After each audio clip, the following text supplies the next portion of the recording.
The unexpected encounter. It was a quiet evening in the small town of Willow Creek. The sun was beginning to set, casting long shadows across the fields, and the streets were mostly empty. People had finished their work for the day and were heading home, eager to relax. The town was peaceful, almost too peaceful, but that was about to change. Without warning, the sky above Willow Creek was lit up with a bright flash of light.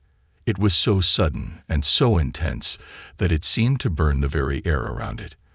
The flash lasted only a few seconds, but it left behind a trail of smoke that twisted and swirled through the sky.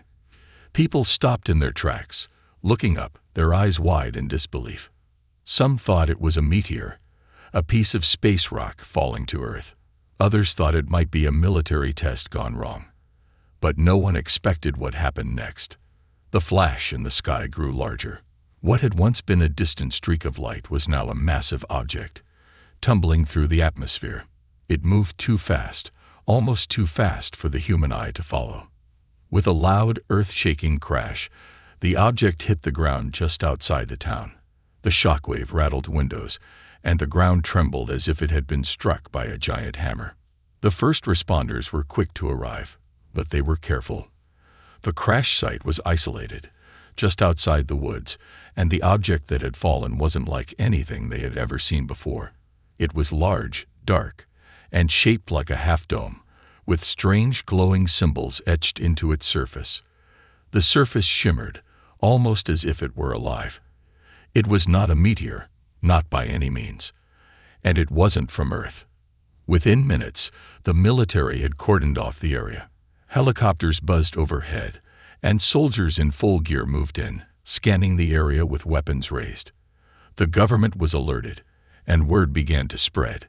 Scientists, experts, and reporters all started making their way to Willow Creek, eager to investigate the mystery. The town, once quiet and peaceful, had now become the center of attention. It was a town like no other, for in that moment, it was at the heart of something that could change the world. Among the crowd that gathered, there was one person who wasn't afraid. Jack Miller, a mechanic from the nearby town of Ridgeview, was always curious, always willing to see things for himself. He wasn't one to follow the rules, and he wasn't one to stand in the background when something exciting was happening. Jack had been working late at his auto repair shop when he heard about the crash. His first instinct was to drive out to see it for himself. He wasn't a scientist. He wasn't in the military, but Jack was good with machines. He had a knack for fixing things, for understanding how things worked. If the object that had crashed was a piece of alien technology, Jack knew he might be the one who could figure out how to repair it. As he approached the crash site, he could see the flashing lights from the police cars and the soldiers standing guard. The air was thick with tension. Jack parked his truck a little further down the road, away from the main group. He didn't want to attract attention. He wasn't supposed to be here after all. He slipped through a small gap in the perimeter fence, careful not to make any noise. His heart raced as he crept closer to the wreckage. The object was massive, at least 30 feet across, and it had crashed into the earth with such force that a deep crater had formed around it. Strange blue lights flickered from within the ship, casting an eerie glow on the surrounding trees. Jack moved closer, his eyes scanning the ship. It didn't look like anything he had ever seen before. It was sleek, metallic, and covered in strange symbols. Some of them glowed softly, while others were barely visible. The surface of the ship was smooth, almost like glass, but it felt wrong, like it wasn't made from anything he could understand. He reached out a hand, almost instinctively, and brushed it against the side of the ship. A strange hum vibrated through his fingertips. It was as if the ship were alive, responding to his touch. Jack froze for a moment, unsure of what to do next. His instincts told him to turn around and walk away, but his curiosity was too strong. Then there was a sudden shift. A loud mechanical sound echoed from inside the ship. It sounded like the ship was powering up. Jack stepped back in alarm. The blue lights inside the ship flared to life, and the ship's surface began to glow brighter, pulsing with energy. Jack's heart raced. What had he just triggered? Before he could react, the ground trembled again, but this time it wasn't from the crash. It felt like something was moving inside the ship, something alive. A soft, low rumble came from within, and then the ship's hatch opened with a hiss. A misty vapor leaked out, swirling around Jack's feet. The air turned colder, and he could feel the hairs on the back of his neck stand up. A figure appeared in the doorway. It was humanoid, but not quite human. It had a tall, thin frame, with pale blue skin that shimmered under the lights. Its eyes were black and reflective, like deep pools of water, and its face had no expression, just a calm, almost detached demeanor. Jack's breath caught in his throat. He had never seen anything like this before. His mind raced with questions, but before he could speak, the figure raised a hand, as if to calm him. The alien's voice came through a translator device, its tone low and strange. "Do not be afraid. You are safe. I need your help." Jack stood frozen, unsure whether to run or stay. He knew one thing for certain: his life would never be the same after this moment. The decision to fix the ship. The night was colder than usual. Jack sat in his truck, staring at the flickering lights of the wrecked alien ship from a distance. His mind raced. What had just happened? What was that thing? He could still hear the hum of the ship in his bones, a vibration that felt almost alive. The figure he had seen, the alien, was it real? Everything felt unreal, yet there it was, in front of him. He couldn't shake the feeling that this moment was a turning point, but he didn't know which direction it would send him in. He looked around, making sure no one was watching. The military had set up a blockade around the crash site, but the perimeter wasn't tight, and there were gaps in the security where someone could slip through unnoticed. The truth was, Jack was just a mechanic. He fixed cars, engines, and old machines. Nothing like this. But the more he thought about it, the more one question kept repeating in his mind. What if I can fix it? Jack's hands gripped the steering wheel, his knuckles white. He wasn't the kind of person who ran from challenges. The ship had come from somewhere unknown, and who knew how much it could change things for humanity. He couldn't stand by while someone else figured it out. If it was something that could help, or something that needed to be fixed, he knew he had the skills to do it. He had to at least try. He turned the key in the ignition and drove slowly toward the crash site, his headlights cutting through the dark night. The town of Willow Creek was quiet, like it always was, but tonight, the silence felt different, almost oppressive, as if the whole world was holding its breath. When Jack reached the outskirts of the military perimeter, he parked his truck in the shadows and killed the engine. He didn't want to attract attention, but he knew the longer he waited, the more chances there were that the military would notice something strange was going on. He grabbed a flashlight and stepped out, his boots crunching on the gravel as he made his way to the fence that surrounded the site. It was heavily guarded, but there was a small gap in the mesh near the edge of the woods. Jack had always been good at finding ways into places where he wasn't supposed to be, and tonight was no different. Slipping through the gap, he was careful to keep low, moving like a shadow through the trees. The lights of the ship still flickered in the distance, casting an eerie blue glow on the dark landscape. It was a haunting sight, unlike anything Jack had ever seen. He could hear voices from the military camp, but they were far enough away that he could move without being noticed. When he finally reached the ship, the sight before him took his breath away. The alien vessel looked even more extraordinary up close. It seemed to hum with energy, the surface shifting slightly, as if it were breathing. The ship was made of a metal Jack didn't recognize. It was sleek, almost liquid-like, yet impossibly strong-looking. Strange symbols were etched into its surface, glowing faintly in various colors: blue, green, and even a deep purple. There was an almost organic quality to the design. It didn't feel like a machine. It felt like a living thing. But what caught Jack's attention the most was the hole in the side of the ship. It wasn't a simple dent or crack. It was a massive gash, as though something had torn through the hull from the inside. The energy pulsing through the ship flickered erratically, as if the ship was dying, struggling to stay alive. Jack's heart pounded as he moved closer. His mind was still reeling, but his hands had already begun to move. He reached into his jacket pocket and pulled out his trusty toolkit. It wasn't the kind of gear you'd use to repair an alien ship, but Jack had fixed more than enough old engines and busted up vehicles to know how to improvise. He had a knack for understanding how things worked, even if they weren't human-made. He squatted down beside the ship, inspecting the damage more closely. There were wires exposed, some sparking faintly, and parts of the ship's structure had been torn apart. His fingers tingled as he traced the edges of the gash, feeling the warmth of the ship's energy beneath his fingertips. It was like nothing he'd ever touched before. Suddenly, the hatch opened again, and the same alien figure appeared. This time, it wasn't just standing there. The alien stepped forward, its movement smooth and purposeful, like a being used to command. It didn't speak right away. Instead, it regarded Jack with those reflective black eyes, studying him.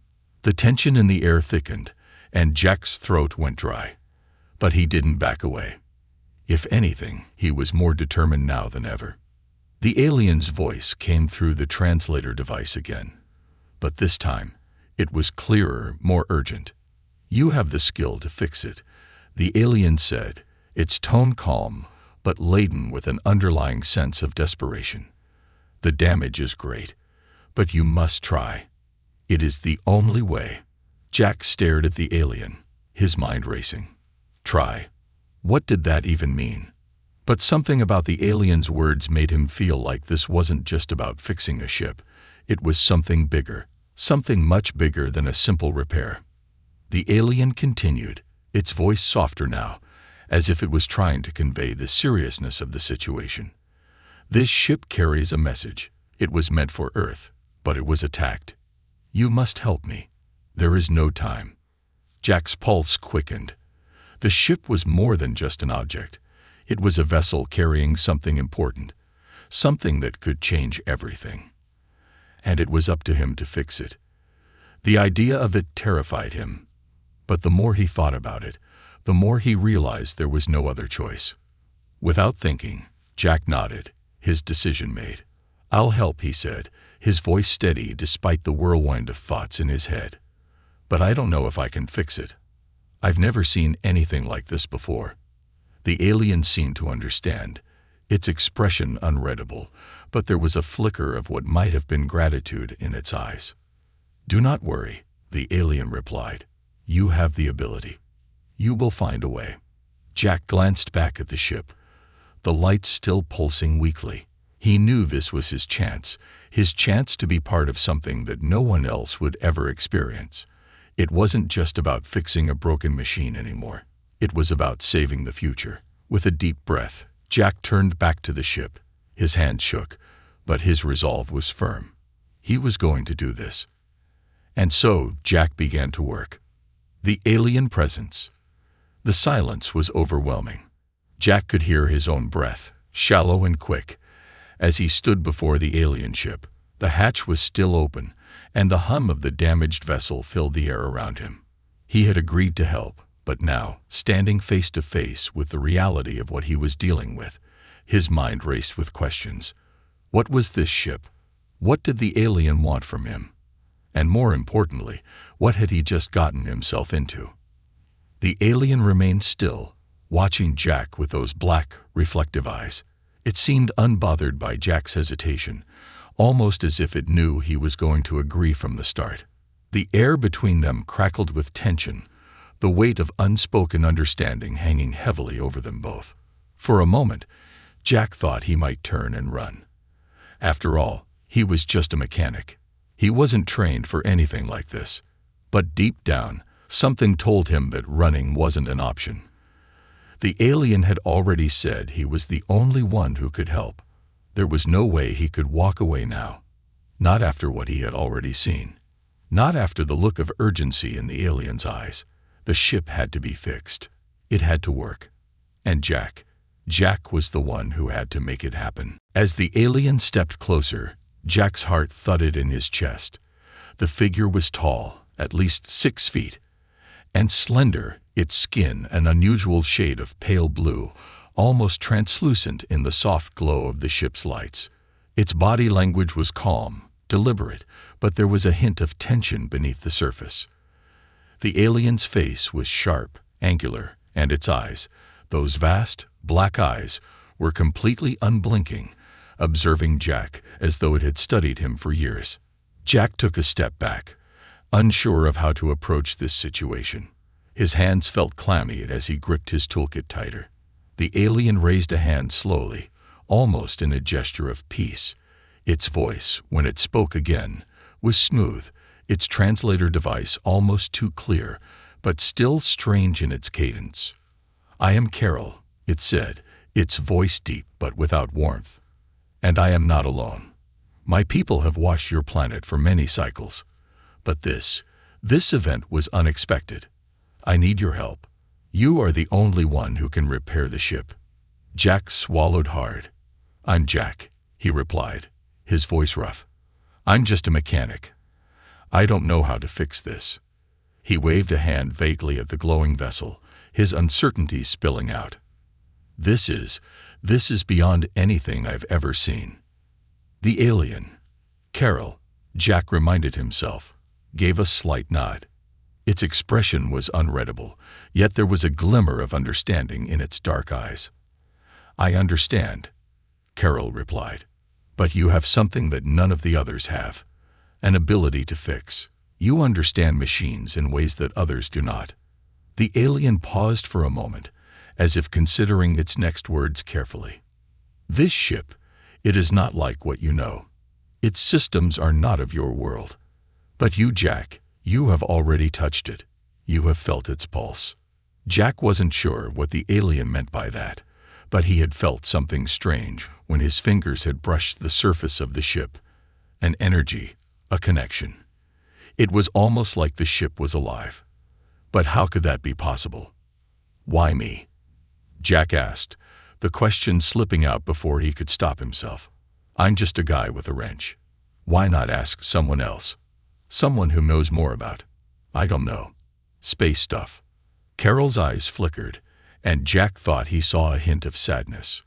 Not many humans would even be able to approach the ship, let alone understand it. Your species is young, still learning, still unaware of the true forces at play in the universe. But you, Jack, have something different. A curiosity, a desire to understand. That is why you are here. The words hit Jack harder than he expected. He had never thought of himself as anything special. Just a mechanic, just a guy trying to make a living. But now, hearing these words, he began to realize that he was standing at the precipice of something huge, something that could change everything. And yet, all he could feel was the weight of the task ahead. "I don't know if I can do it," Jack muttered, more to himself than to Carol. "I've never worked on something like this. It's beyond me." Carol's face remained neutral, but there was a quiet certainty in its voice. "You will learn. It is your fate." Jack didn't know what to make of that. Fate. It felt like a lot of pressure to put on someone who had never even thought about space, let alone repaired a ship that didn't belong to this world. But he had already made the decision to help. There was no going back now. "All right," Jack said, his voice gaining strength. "Show me what I need to do." Carol nodded and gestured toward the ship. The alien moved smoothly, almost gliding, as it walked past Jack and toward the damaged section of the vessel. Jack followed hesitantly, his curiosity pushing him forward even though every step felt like he was walking deeper into the unknown. The damage was worse than Jack had initially thought. The gash in the side of the ship was jagged, almost like something had torn through it with immense force. Sparks still shot out from the broken wires, and the glowing symbols were flickering sporadically. The ship's energy seemed to pulse erratically, as if it was struggling to stay alive. "You must stabilize the core," Carol said, pointing to a circular structure at the center of the damage. It looked like a power source, But it was unlike anything Jack had ever seen. The core was surrounded by a web of intricate wires, some of which had burned out. The energy was unstable, and Jack could feel the heat radiating from it. The ship's heart is failing. If you do not fix it, we will all be in danger. Jack nodded, trying to focus. His hand shook slightly, but his mind was sharp. The core was like a giant engine. He could work with that. He had worked on some pretty complicated machines in his day, but this was different. The design was unfamiliar, but there were patterns in the way the energy flowed, patterns Jack could recognize. He could see where the damage was, and he could see how to fix it. It wasn't just about tools. It was about understanding how it worked. As he got to work, Carol stood nearby, silent but watchful. Jack could feel the alien's eyes on him, but it wasn't intrusive. It was more like the alien was waiting, watching him. He wasn't sure if Carol was testing him, or if the alien truly had faith in his abilities. Either way, Jack was starting to feel a strange connection to the ship. It was almost as if it were responding to his touch, pulsing more steadily as he worked. Minutes turned into hours. Jack worked tirelessly, his mind and hands in sync, every part of him focused on the task. He didn't notice the time passing. All he could think about was the ship, how to fix it, how to get it to work again. Every time he made a small adjustment, the ship seemed to hum with approval, its lights brightening just a little more. Finally, after what felt like an eternity, Jack stepped back, wiping sweat from his brow. The ship's core was stable again, its energy flowing smoothly. The flickering lights dimmed, and then became steady, almost calm. Jack felt a strange sense of satisfaction, but there was no time to celebrate. He knew the hardest part was still ahead. Carol stepped forward, its eyes glowing with what Jack could only describe as gratitude. "You have done it. You have saved us." Jack nodded, though the weight of the situation was far from gone. He had repaired the core, but there were still many mysteries surrounding the ship, the alien, and the mission they were about to undertake. The adventure was only just beginning. The message of the stars. The sun was beginning to rise over Willow Creek as Jack stepped back from the alien ship, his fingers still tingling from the energy he had just helped stabilize. The work wasn't finished, but for now, the ship's core was steady, its strange glowing symbols now pulsating in a rhythmic, almost calming manner. Jack wiped the sweat off his brow and exhaled deeply, taking in the sight of the ship. It was still an enigma, a mystery far beyond anything he'd ever worked on. But it was alive now, in a way, and that felt like something. Carol had been silent for a long time, observing Jack's work from the shadows. The alien's tall, pale form stood motionless, but Jack could feel the weight of its gaze, always calculating, always watching. As the final adjustments were made, the alien finally spoke, its voice breaking the stillness of the morning air. "You have done well," Carol said. There was a strange warmth in its voice now, a tone of something close to respect, though still distant. "But there is more to be done. This is just the beginning." Jack didn't know how to respond. He had worked for hours, his hands covered in grease and sweat, trying to understand and repair something that shouldn't even exist in his world. And now the alien was telling him it was just the beginning. Jack rubbed his face, his exhaustion beginning to catch up with him. His mind was racing, his thoughts scrambling to make sense of everything. There was so much at stake, more than just a broken ship. Carol turned its gaze towards the ship, and for the first time, Jack noticed something new. The symbols on the ship's surface, once faint, were now glowing brighter, their colors shifting in waves like an aurora in the sky. The ship seemed to react to the presence of the alien, responding to its energy, its essence. There was something more to this vessel than just technology. It was connected to Carol. But how? And why? "The ship is more than a machine," Carol continued, almost as if reading Jack's thoughts. "It is a message meant for your world, for you." Jack felt his heart skip a beat. A message for Earth. He had heard rumors about alien life, sure, but he had never imagined something like this, something that was directly tied to humanity's future. It was too much to process. "You're not just here to fix the ship, are you?" Jack asked, his voice quieter than he meant it to be. "You came here because of something bigger." Carol's eyes shifted slightly, its expression unreadable. "Yes," it replied, its voice softer now, almost reluctant. "My people have been watching your species for many cycles. We have seen your growth, your potential, and your flaws. But we did not expect this. We did not expect the attack." Jack felt a chill creep down his spine. "What attack?" he asked, though he had a sinking feeling he already knew the answer. "The attack that crippled this ship," Carol said. "The one that brought me here. I was not alone when we came to deliver this message, but my ship was damaged. We were intercepted, attacked by an enemy force." Jack's eyes widened as the alien's words settled into his mind. "You're saying someone tried to stop you from delivering this message? Who would do that?" "The Tsarak," Carol said, its voice low and grave. "A race that thrives on chaos, destruction, and control. They seek to dominate all life in the galaxy. They want to ensure that no species rises to challenge their power. And Earth is on their radar." Jack could feel his pulse quicken. This was worse than anything he could have imagined. The stakes weren't just about fixing the ship anymore. The Tsarak weren't just some distant enemy. They were a direct threat to Earth's very existence. "They've been watching us?" Jack asked, his voice shaking slightly. "For how long?" "For longer than you realize," Carol replied, its eyes darkening. "The Tsarak do not act quickly. They wait. They infiltrate. They manipulate. They have seen the potential in your species, the potential for rebellion, for defiance, and they will not allow that." Jack swallowed hard, feeling the weight of Carol's words pressing down on him. A threat from the stars. An enemy that had been watching Earth from the shadows, waiting for the right moment to strike. But why? Why would Earth, a planet still so young, be of interest to a race like the Tsarak?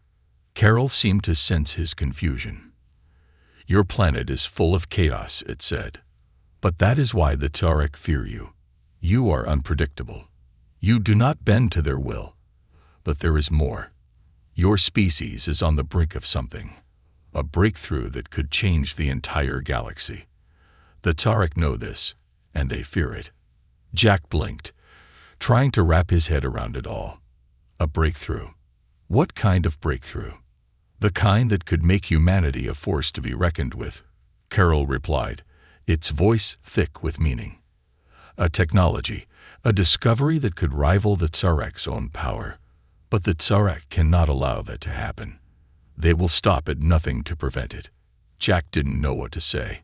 He had been a mechanic, fixing engines, working with gears and machines. But now, he was standing at the center of something that could change the entire galaxy. He was no longer just fixing the ship. He was caught in a battle for Earth's survival. Carol continued, its gaze steady and unwavering. "That is why I came here. The ship is the key. It contains knowledge, technology, and a warning. It is not just a message. It is a map, a guide to the future of your species. But it must be unlocked. And you, Jack, are the one who will unlock it." Jack shook his head, his mind spinning. "I don't understand. I'm just a mechanic. I don't know how to unlock anything like this. You said it yourself. It's beyond me." Carol's eyes softened, though its expression remained serious. "You have already begun to unlock it, Jack. You have a gift, a connection to the technology, to the ship. That is why you were chosen. You are the key." Jack took a step back, feeling the weight of the words settle in his chest. He had always thought of himself as nothing special. But now, here he was, standing with an alien that believed he had the potential to save the world, or maybe the entire galaxy. The sun had fully risen now, casting long shadows over the crash site. The ship stood tall and silent, its glowing symbols slowly pulsing with life. Jack looked at Carol, who seemed to be waiting for him to process everything, to make the next move. "Okay," Jack said, his voice steady despite the whirlwind of thoughts in his head. "So, what do I do now?" Carol's eyes glimmered, and for the first time, Jack saw something like hope in them. "Now we begin. The message has been delivered, but there is still much to learn.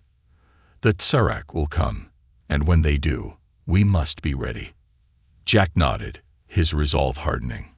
He didn't know how he was going to do it, or what exactly lay ahead, but one thing was certain: the fate of Earth was now in his hands, and he wasn't going to let it fall into the hands of the Tsarak. The Tsarak's shadow.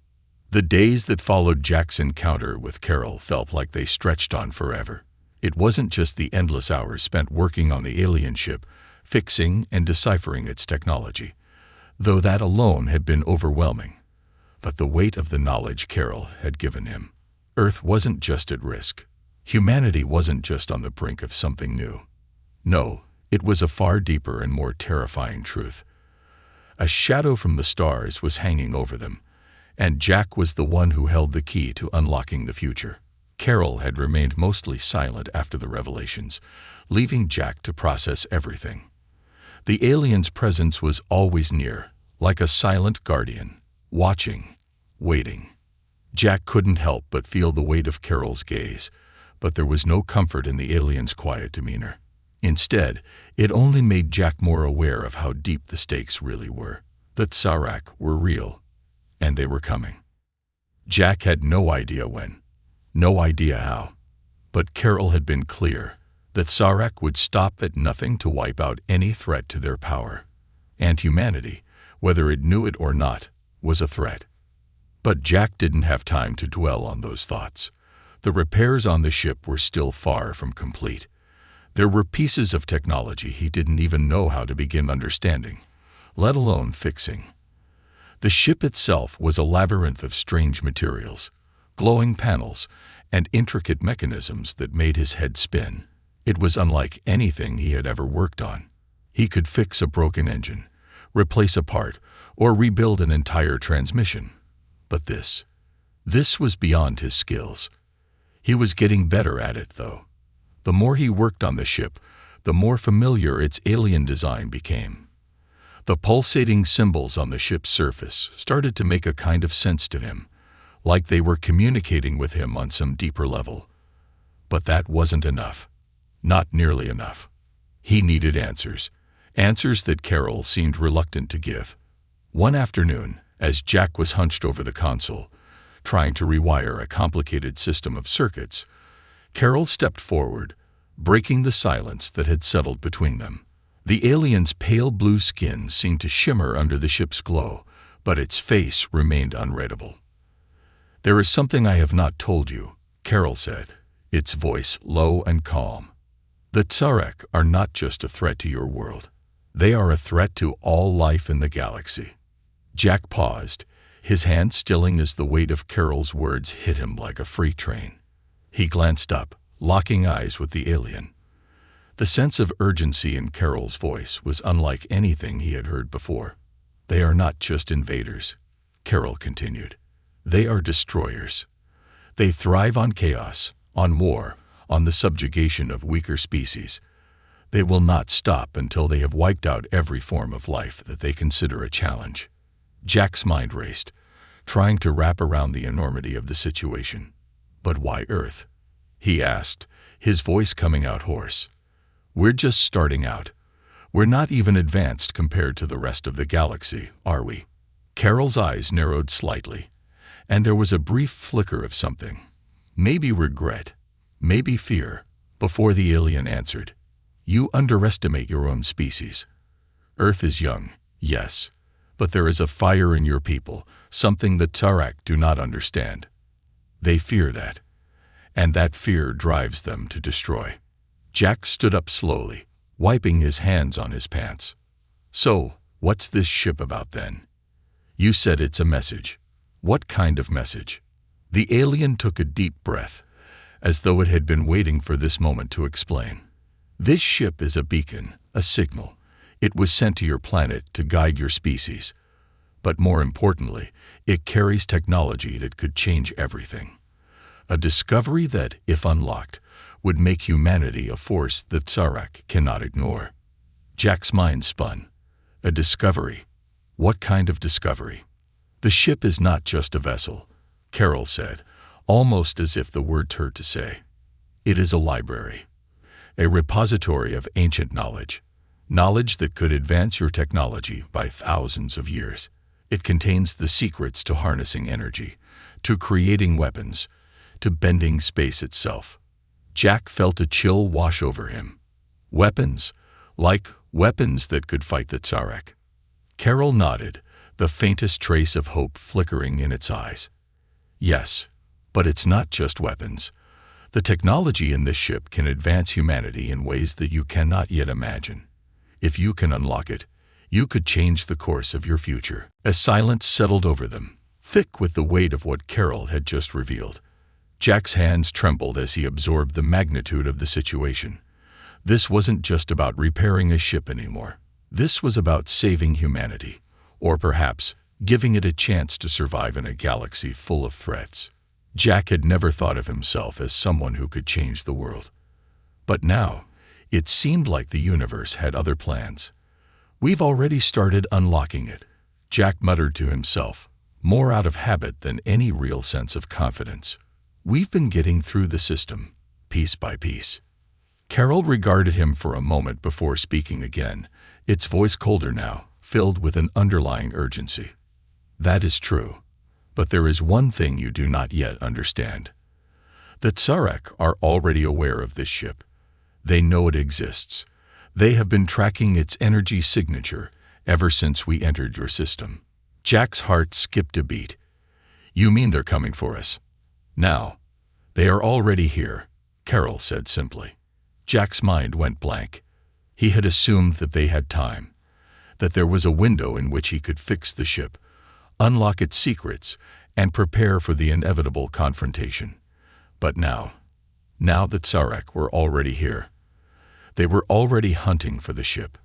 A sudden, sharp sound broke the tension. The ship's lights flickered. The low hum that had filled the air suddenly turned into a loud whine, and the panels around them began to shift, glowing brighter. Jack felt the temperature drop, his breath turning visible in the sudden cold. The energy in the ship surged, and for the first time, it felt like the ship itself was aware of something. They are here, Carol said again, this time with a note of finality. The alien's voice was still calm, but there was an edge to it that made Jack's skin crawl. Without warning, the ground beneath their feet shook. It was a low rumble at first, barely noticeable, but it quickly grew in intensity. The ship's lights flickered again, brighter this time, as if the ship was reacting to the tremors from below. Jack glanced up at Carol, but the alien's expression had shifted from calm to something else, something that resembled fear. It's them, Carol said, its voice barely above a whisper. They'd found us. Jack's stomach dropped. He had been working on a ship. He had been trying to unlock its secrets. But now, it seemed like the true battle was just beginning. The Tsarak were here, and it was no longer just about fixing the ship. It was about survival. In a blur, Carol moved toward the ship's control center, the energy in the air thickening with each step. Jack followed, trying to process everything. But the feeling in his gut was clear. Time was running out. The Tsarak's wrath. The ground trembled beneath Jack's feet as the rumble from the ship grew louder. The low, reverberating sound was unlike anything he had ever experienced, like distant thunder, but the source was closer, much closer. The walls of the ship seemed to hum with anxious energy, and the faint glow of the alien symbols grew brighter, pulsing erratically. It was as if the ship itself was bracing for something.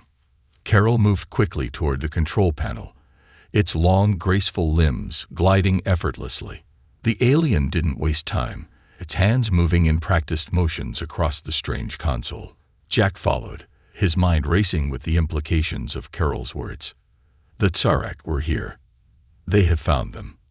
The silence that had settled over the ship for days had been shattered, replaced by the anticipation of an impending battle. "Do you have any way of defending this ship?" Jack asked, his voice rough, his mind still trying to catch up with the reality of the situation. "I mean, can we fight them off?" Carol didn't respond immediately, its focus entirely on the console. The glow from the panels bathed the alien's face in a sharp, ethereal light, casting shadows that made Carol's features look even more alien and unreadable. After a few tense moments, Carol looked up, its black eyes locking with Jack's. "There is a way," Carol said, its voice steady but filled with urgency. "But it will take time. Time that we do not have." Jack felt his pulse quicken. He could hear the distant roar of engines, the unmistakable sound of a ship's thrusters cutting through the air. It was faint, but unmistakable. The Tsarak were closing in. "They are already here," Carol repeated, more to itself than to Jack. The alien's eyes narrowed, scanning the panels in front of it with a level of concentration that made Jack feel like an intruder in the moment. "The ship is designed to defend itself, but it needs to be activated. The core systems, security, weapons, are offline. I must reactivate them. But the process is complicated." Jack's mind was racing. Reactivate weapons. He had no idea how to use weapons, let alone a ship capable of fighting off a galactic invader. He was just a mechanic. He fixed engines, repaired transmissions. He was not trained for a fight of this scale. But there was no time to waste. Jack swallowed hard and took a step closer to Carol. "How can I help?" he asked, his voice filled with a mixture of fear and determination. "What do you need me to do?" Carol glanced at him, its expression unreadable. "I need you to help me activate the core systems. The controls are here, in the lower levels of the ship, but they are locked behind a security protocol. The Tsarak are technologically advanced, and they will be able to breach the ship's defenses soon. We must act before they do." Jack nodded quickly, adrenaline rushing through his veins. He wasn't sure exactly what they were about to do, but if there was even a chance to fight back, he had to take it. He didn't know if he was ready for this. He didn't even know what he was doing, but he had already been thrust into this conflict, and there was no turning back. Carol moved swiftly, leading Jack through the winding halls of the ship. The air inside the ship was growing colder, the hum of the engines louder, more insistent. It was as though the ship was alive, responding to the danger that was approaching. Jack could almost feel the ship's pulse, beating faster as the enemy drew nearer. They arrived at a large metallic door, far more intricate than any other Jack had seen on the ship. It was covered in glowing symbols, much like the rest of the ship, but these were more intense, shifting rapidly. Carol placed a hand on the door's surface, and the symbols pulsed in time with the alien's movements. The door hissed and groaned, as though reluctant to open, but finally it slid open, revealing a dimly lit chamber beyond. "This is the control room," Carol said, stepping inside. Jack followed, his heart racing. The room was filled with a series of consoles and holographic interfaces, but what caught Jack's attention was the large, spherical object at the center of the room. It was floating, suspended in midair, surrounded by a web of glowing energy tendrils. The object looked like a core, possibly the ship's power source, but Jack couldn't be sure. Whatever it was beautiful. Its glow pulsed in a rhythm that reminded him of a heartbeat. "This is where we can access the ship's most critical systems," Carol continued, approaching the core. "But the access points are encrypted. Only the highest levels of clearance can activate them. It is a fail-safe, meant to protect the ship from unauthorized users." Jack's mind was spinning, trying to process everything. "So, we need to break the encryption?" he asked, trying to grasp what Carol was saying. "Precisely," Carol replied. "But the Tsarak will be able to detect our actions. They will be able to track our movements. We must act quickly." Jack's stomach tightened. The tension in the air was suffocating. Every second they spent in this room brought them closer to a confrontation with the Tsarak. But they couldn't wait any longer. The ship was their only chance. Carol moved to a console at the far end of the room, its long fingers dancing over the interface. The symbols on the wall flickered and shifted, and a series of holographic screens appeared around the alien. Jack stepped back, trying to stay out of the way. But the screens were mesmerizing. The codes, the patterns, the flow of data, it was like watching a symphony being played on a cosmic scale. But Jack couldn't keep his eyes on the screens for long. He turned his attention back to the ship's core, to the object floating in the center of the room. It was slowly beginning to glow brighter, its energy becoming more intense, more erratic. Jack could feel the hum in the air, like the ship was starting to wake up, preparing for something. "Carol," Jack said urgently, stepping forward. "The ship, it's reacting to something. What's happening?" Carol didn't look up from the console, but its voice was steady. "The ship is sensing the threat. It is reacting to the Torek's presence. The more we delay, the closer they get. But activating the core is not without consequences. Once we begin the process, the ship will be fully alert, and the Tsarak will know exactly where we are." Jack felt a chill run through him. The ship's defensive systems were about to be activated, but that meant they would be exposed. They would have no place to hide. It was a risk, but it was their only option. "Do it," Jack said, his voice steady despite the fear coursing through him. "We have to fight back." Carol's eyes flickered, its gaze meeting Jack's for a brief moment. Then, without another word, the alien pressed a final sequence into the console. The room erupted with energy. The core at the center of the room surged with power, its glow blinding, filling the chamber with a bright, pure light. The entire ship seemed to shudder as if it were awakening from a long slumber, coming to life in a way that Jack had never imagined. And then, with a deep, resounding hum, the ship's systems clicked into place. The holographic screens around Carol flickered and stabilized. A new set of data streams appeared, flowing faster than Jack could comprehend. The ship's defenses were coming online. Weapon systems, energy shields, and then, the most terrifying of all, the ship's warp engines, capable of moving it faster than light. But as the systems activated, the ground shook once more. The Tsarak were getting closer. "They know," Carol said, its voice low and grim. "The battle has begun." Jack didn't have time to dwell on it. The Tsarak were coming for them, and they needed to be ready. The fate of Earth was on the line. And Jack, the mechanic who had only wanted to fix engines, was now the key to humanity's survival. The final stand. The hum of the ship's systems grew louder, vibrating through the metal walls with a steady rhythm that felt almost like a heartbeat. The glow from the core at the center of the ship was now a blinding white light, casting long, shifting shadows across the control room. Every surface was alive with energy, as though the ship itself was preparing for something monumental. Jack stood at the edge of the room, his hands clenched into fists, trying to steady his nerves. He had never been in a battle. He had never even been in a life-or-death situation before. And now, with the fate of Earth hanging in the balance, Jack was about to face an enemy unlike any he had ever imagined. Carol moved with purpose, its alien form a blur of grace and efficiency. The consoles around them hummed as the ship's weapon systems came online, and holographic displays flickered with streams of data. Jack couldn't make sense of it all. There was too much information flooding the screens too quickly for his mind to keep up.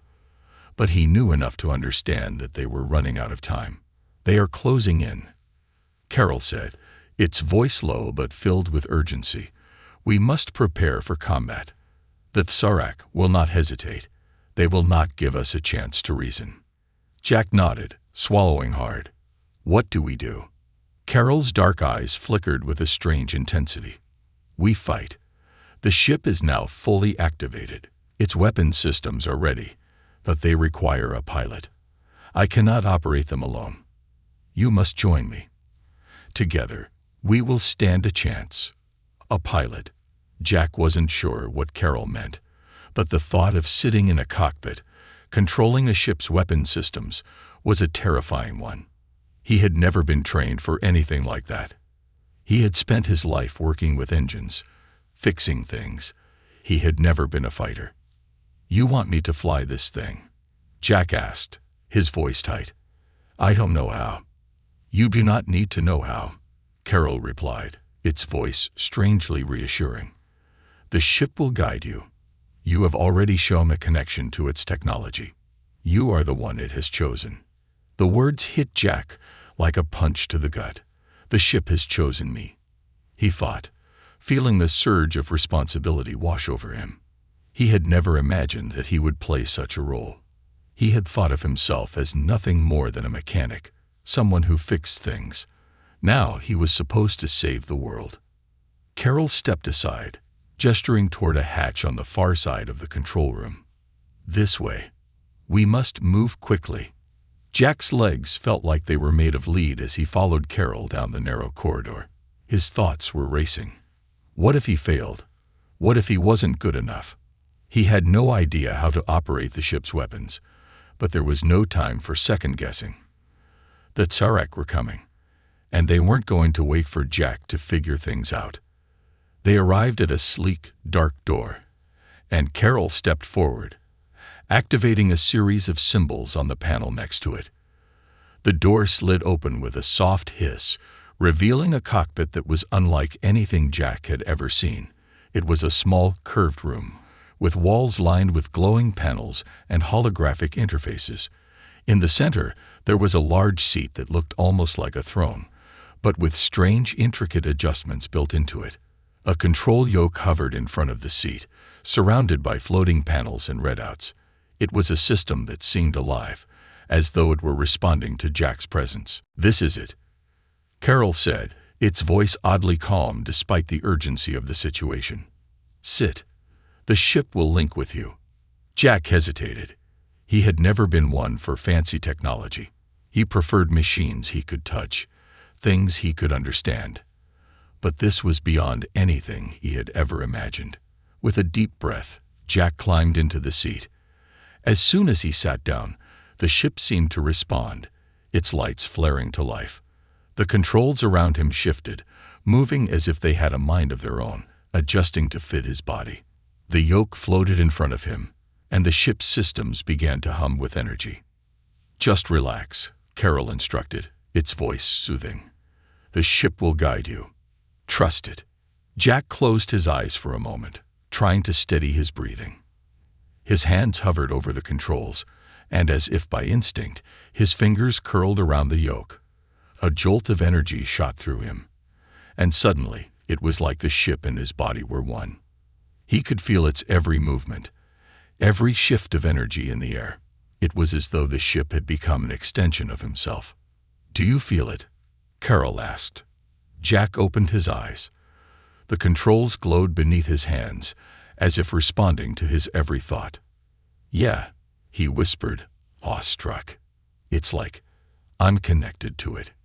"You are," Carol said. "Now focus. We do not have much time." Before Jack could ask another question, the ship shuddered. The alarms blared loudly, filling the cockpit with a shrill, urgent warning. Jack's heart skipped a beat. The Tsarak had arrived. Through the viewport, he saw them. Dozens of sleek, dark ships, their shapes sharp and angular, descending from the sky. They were massive, cruel, blackened hulks of metal that seemed to exude an aura of destruction. Their engines roared as they descended, cutting through the atmosphere with deadly precision. They were here to conquer, to destroy, to erase. Jack's breath caught in his throat. This was it. The battle had begun. Carol's voice was steady, its presence almost comforting. "Target the closest ship. Aim for its engines. We must disable them before they can reach us." Jack nodded, his heart racing. His hands moved on instinct. The ship responded immediately, its weapon systems coming online with a loud hum. A targeting reticle appeared in front of him, locking onto the closest Tsarak vessel. Jack could feel the tension in the air, the weight of the moment settling over him. "Lock on. Fire when ready." Carol instructed. Jack's fingers hovered over the trigger. His heart was pounding in his chest. He had never been a fighter. He had never had to kill before. But this wasn't just about him anymore. This was about Earth. This was about the future of humanity. With a deep breath, Jack pulled the trigger. A beam of pure energy shot from the ship's cannons, cutting through the air with a blinding flash. It struck the Tsarek's ship dead center, erupting in a fiery explosion that lit up the sky. Jack's heart skipped a beat as the massive enemy vessel was torn apart, its pieces scattering into the atmosphere like falling debris. The ship rocked as another Tsarek ship fired back, but Jack's reflexes were sharp. The ship veered to the side, avoiding the incoming fire with ease. The yoke responded to his every movement, gliding through the air with impossible agility. Another ship closing in, Carol warned. Get ready. Jack didn't hesitate. He fired again, the ship's weapons responding instantly, launching another devastating beam toward the incoming enemy. The explosion was deafening, and Jack felt the shockwave vibrate through the ship, but there was no time to celebrate. They were surrounded. The Tsarek ships closed in from all sides, their numbers overwhelming. But Jack didn't falter. The ship responded to him, a perfect extension of his will. Each movement, each strike, felt natural, like he had been born to do this. His fingers danced over the controls, guiding the ship with precision. The Tsarek didn't stand a chance. The battle raged on, each second feeling like an eternity. The ship's weapons roared, its energy shields flickering under the assault. Jack's hands were slick with sweat, his mind laser-focused. Every move, every shot, brought them closer to victory. But then, the final Tsarek ship, massive and imposing, came into view. It was the flagship, the heart of their fleet, and it was closing in fast. Jack's breath caught. He had to finish this. For Earth, for humanity. Target the flagship, Carol said, its voice low but filled with an edge of desperation. One shot. Make it count. Jack nodded. His hands moved with purpose, guiding the ship into position. He locked onto the flagship's central core, his heart pounding in his chest. This was it. With one final, steady breath, Jack pulled the trigger. The beam of energy shot forward with terrifying precision, cutting through the air and slamming into the Tsarek flagship's core. The ship exploded in a blinding flash, its massive hull disintegrating in an instant. The Tsarek were defeated. For a moment, the sky was silent. The remaining Tsarek ships scattered, retreating into the atmosphere, their warships vanquished. Jack slumped back in his seat, his body still humming with adrenaline. His hands were shaking, but he couldn't help the smile that crept across his face. "We did it," he whispered, almost in disbelief. Carol nodded, its face unreadable, but its voice filled with a sense of relief. "Yes, Jack. We did." The battle was over. But for Jack, this was just the beginning. The ship,